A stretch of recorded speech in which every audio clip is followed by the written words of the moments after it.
श्री स्वामी समर्थ. स्वामी महाराज तुमच्या सर्व चांगल्या इच्छा पूर्ण करो ही स्वामींच्या चरणी प्रार्थना करते आणि आजच्या या नवीन व्हिडिओला सुरुवात करते.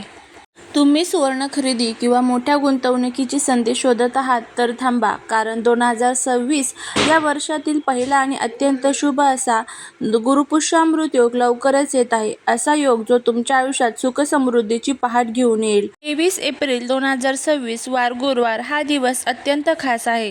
पंचांगानुसार गुरुपुष्यामृत योगाची वेळ सकाळी हा योग सुरू होत आहे 6:03 सूर्योदयापासून आणि योगाची समाप्ती दुपारी 4:55 होणार आहे. म्हणजेच 23 एप्रिल रोजी सकाळी 6 ते संध्याकाळी 5 वाजेपर्यंत हा काळ सोने खरेदी आणि नवीन सुरुवातीसाठी अमृत सिद्ध होणार आहे. ज्योतिषशास्त्रात पुष्य नक्षत्राला नक्षत्रांचा राजा मानलं जातं आणि जेव्हा हे नक्षत्र गुरुवार येतं तेव्हा तयार होतो गुरुपुष्यामृत योग. या मुहूर्तावर केलेली गुंतवणूक कैक पटीने वाढते. सोने खरेदीसाठी हा वर्षातील सर्वोत्तम मुहूर्त आहे. नवीन व्यवसाय, वाहन खरेदी किंवा गृह खरेदीसाठी हा दिवस अत्यंत लाभदायक ठरतो. या शुभ दिनी लक्ष्मी पूजन करा, श्रीयंत्राची पूजा करा आणि शक्य असल्यास पिवळ्या वस्तूंचे दान करा. लक्षात ठेवा, हा वर्षातील पहिलाच गुरुपुष्यामृत योग आहे, त्यामुळे ही संधी अजिबात सोडू नका. पुष्य नक्षत्राला सर्व 27 नक्षत्रांमध्ये राजा मानले जाते. हे नक्षत्र अत्यंत शुभ आणि भरभराट देणारे असते. जेव्हा गुरुवारी पुष्य नक्षत्र येते तेव्हा त्यातून निर्माण होणारी ऊर्जा ही अमृतासारखी फलदायी असते, म्हणून याला गुरुपुष्यामृत म्हणतात. या मुहूर्तावरती केलेले कोणतेही काम, गुंतवणूक अधिक पटीने आपल्याला फळ देते, त्यात वृद्धी होत असते. कठीण कामे मार्गी लावण्यासाठी आणि नवीन उद्योगाचा पाया रचण्यासाठी हा सर्वोत्तम काळ असतो. धार्मिक आणि आध्यात्मिक दृष्टिकोनातून माता लक्ष्मीला पुष्य नक्षत्र यांचा जवळचा संबंध आहे. पौराणिक कथांनुसार माता लक्ष्मीचा जन्म पुष्य नक्षत्रात झाला आहे असे मानले जाते, त्यामुळे हे नक्षत्र तिला अत्यंत प्रिय आहे. बृहस्पती हे देवांचे गुरु आहेत आणि ते धन, ज्ञान आणि समृद्धीचे कारक आहेत.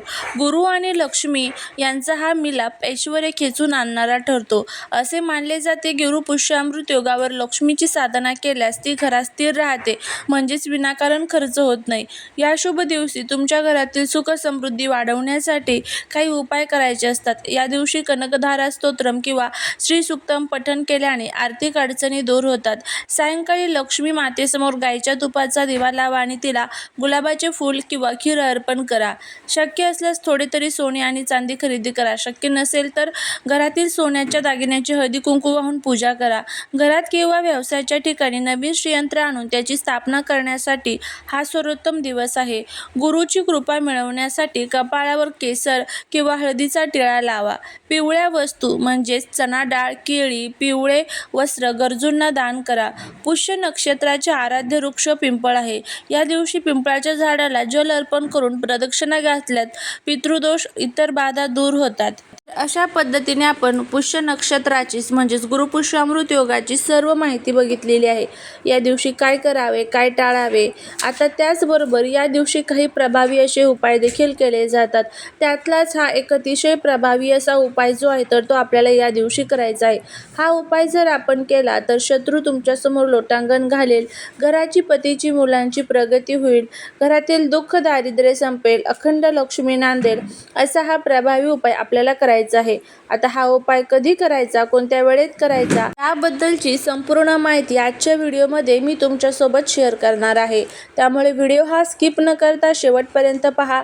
जर या चॅनलवरती तुम्ही नवीन असाल तर चॅनलला सबस्क्राईब करा आणि असेच माहितीपूर्ण नवनवीन व्हिडिओ पाहण्यासाठी बेल आयकॉनलाही प्रेस करा, म्हणजे जेव्हा कधी मी नवीन व्हिडिओ अपलोड करेल त्याचं नोटिफिकेशन सर्वात अगोदर तुम्हाला भेटेल आणि तुम्ही एक पण व्हिडिओ मिस करणार नाही. त्याचबरोबर कमेंटमध्ये जय माता लक्ष्मी लिहायला अजिबात विसरू नका. माता लक्ष्मीला सर्वात जास्त प्रिय काय असते ते म्हणजे भगवान विष्णूंची केलेली सेवा.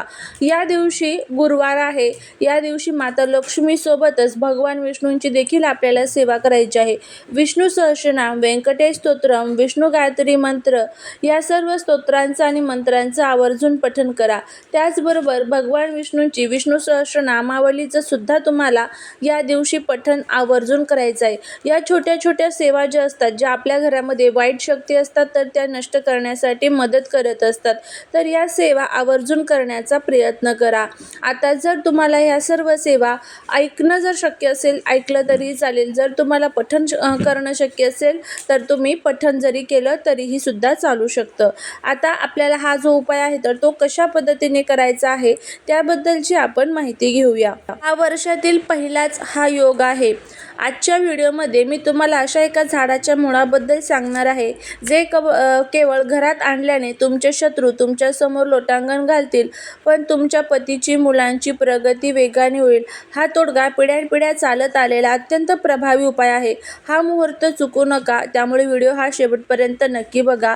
गुरुपुष्यामृत हा सिद्ध मुहूर्त मानला जातो आणि पुष्य नक्षत्राचे स्वामी शनी आहेत. त्यांची देवता गुरु आहे. जेव्हा हे दोन ग्रह अनुकूल असतात तेव्हा वनस्पतीमधील दैवी शक्ती जागृत होतात. अनेकदा घरात विनाकारण कटकटी होतात किंवा प्रगती खुंटते. हा उपाय घरातील ती नकारात्मक ऊर्जा काढून टाकण्यासाठी आहे. जर तुमच्या कामात कोणी अडथळे आणत असेल किंवा गुप्त शत्रूंचा त्रास असेल तर हे झाडाचे मूळ रक्षकासारखे काम करत असते. कुटुंबातील मुख्य व्यक्तीच्या कामात यश आणि मुलांच्या बुद्धिमत्तेत वाढ व्हावी यासाठी हा नैसर्गिक ऊर्जेचा उपाय केला जातो. हा उपाय केल्यामुळे तुम्हाला स्वतःला काही बदल जाणवतील. अडकलेली कामे पूर्ण होऊ लागतात. घरातील चिडचिड कमी होऊन शांतता नांदते. तुमच्या विरोधात कारस्थान करणाऱ्यांच्या योजना अपयशी ठरतात. मुलांच्या अभ्यासात मन लागते आणि त्यांना योग्य दिशा मिळते. आता जाणून घेऊया आपल्याला हा चमत्कारिक उपाय कसा करायचा आहे आणि कोणत्या झाडाचं मूळ जे आहे तर ते आपल्याला या दिवशी आणायचं आहे. बघा, 23 एप्रिल रोजी गुरुपुष्यामृत योगाच्या मुहूर्तावरती तुम्हाला हा उपाय करायचा आहे. हा उपाय तुम्ही दिवसभरात कधीही करू शकता. मी तुम्हाला गुरुपुष्यामृत योगाचा टायमिंग सांगितलेला आहे. सकाळी 6ला गुरुपुष्यामृत योग चालू होत आहे, संध्याकाळी 5ला संपत आहे. 6 ते 5 या वेळेमध्ये जेव्हा टाईम भेटेल तेव्हा तुम्ही हा उपाय करा. तर यासाठी तुम्हाला पांढरी रुई सर्वांनाच माहीत आहे, ज्याला श्वेतार्क किंवा सहदेवी या झाडाची मूळ आपल्याला घरामध्ये आणायची आहे. आता हा उपाय कसा करावा? उपाय करण्यासाठी सर्वात प्रथम 22 एप्रिलच्या संध्याकाळी त्या झाडाजवळ जाऊन त्या झाडाला नमस्कार करा आणि उद्या तुम्हाला घरी घेऊन जाण्यासाठी येणार असल्याचे सांगा. 23 एप्रिलला सकाळी 6 नंतर स्नान करून शुद्ध व्हा. झाडाची पूजा करून त्याचे आपल्याला मूळ आदराने काढून घ्यायचे आहे. झाडाला छान पाणी वगैरे टाकायचं, हळदी कुंकू औषधं अर्पण करायच्या आणि त्यानंतर हे मूळ मी माझ्या घराच्या प्रगतीसाठी घेऊन जात आहे अशी प्रार्थना करून थोडंसं मूळ तुम्हाला काढून आपल्या घरी घेऊन यायचं आहे. घरी आणल्यावर हे मूळ गंगाजलाने स्वच्छ धुवा. पूजेच्या ठिकाणी लाल किंवा पिवळ्या कापडावरती हे मूळ ठेवा, म्हणजेच आपल्या देवघरामध्ये त्याला हळद कुंकू औषध आणि पिवळे फूल अर्पण करा. पूजा झाल्यावर हे मूळ एका लहान पिवळ्या कपड्यात बांधून तुमच्या घराच्या मुख्य प्रवेशद्वाराला आतून बांधा किंवा तुमच्या तिजोरीत आपल्याला ठेवायचा आहे. श्रद्धा आणि विश्वासाने केलेला हा एक छोटासा उपाय तुमच्या आयुष्यात मोठे परिवर्तन घडवून आणू शकतो. 23 एप्रिलची संधी दवडू नका. तुम्हाला जर ही माहिती आवडली असेल तर व्हिडिओला लाईक करा, चॅनलला सबस्क्राईब करा आणि आपल्या मित्रपरिवारासोबत हा व्हिडिओ नक्की शेअर करा. कमेंटमध्ये ओम नमो भगवते वासुदेवाय नमः लिहायला अजिबात विसरू नका. भेटूया पुढच्या एका छानशा नवीन व्हिडिओ. तोपर्यंत सर्वांना श्री स्वामी समर्थ.